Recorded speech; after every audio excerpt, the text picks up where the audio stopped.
So, day one.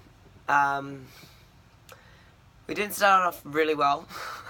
So I was extremely nervous. The weather was really bad, and we landed in Reykjavik, and Reykjavik is where 80% of the population lives here in Iceland, so you can imagine how busy it was. So the first thing that we did wrong was we decided that we were going to drive a couple miles outside of the city to start on Route 1, further away from all the traffic. However, when I looked at my map when we found a spot, we were going the wrong way. So we were supposed to go anti-clockwise, and we started to go clockwise, so we went north instead of south. So that kind of was a little discouraging to get off on. And then as soon as I got out the car, there was so much traffic. People drive crazy here, and it made me super, super nervous. The weather was horrible. The wind was coming at us head on, really strong, and it was just so discouraging. And everything that was going through my mind was like, what am I doing? I can't do this. I'm not ready for this. I'm so unfit. My travel schedule for the last couple months is really messed up and fucked up all my plans on trying to be the fittest I could be and be prepared for this mission.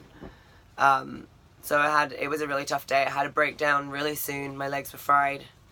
Paolo came out and helped me out emotionally. I got back on, and I was so determined to finish the distance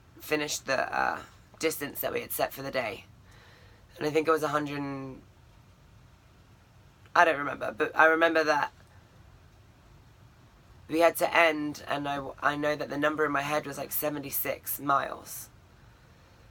So I got to 26 miles. And once I got to that 26 mile point, I was I was on a low, but I managed to pick myself back up again, and I'm like, oh, I got this, feeling good. It was really late. It was like past midnight. And then the last 1.7 miles or something decided to be the most aggressive fucking beast of a hill. And I was bawling my eyes out and screaming as I was trying to just climb it. I just couldn't even get like 20 seconds in the saddle.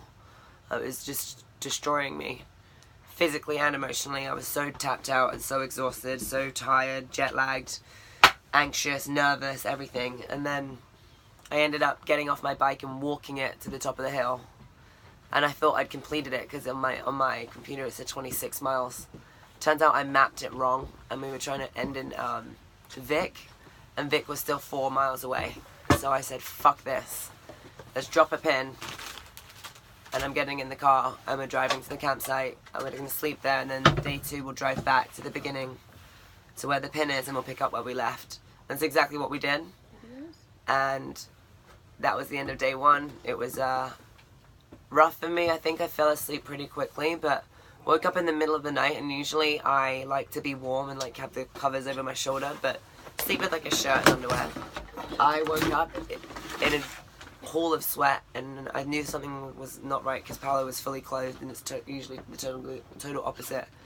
So that happened on the first night, and day 1 was 103 miles I think we put in. So we broke the 100 mile mark, so I was happy with day 1.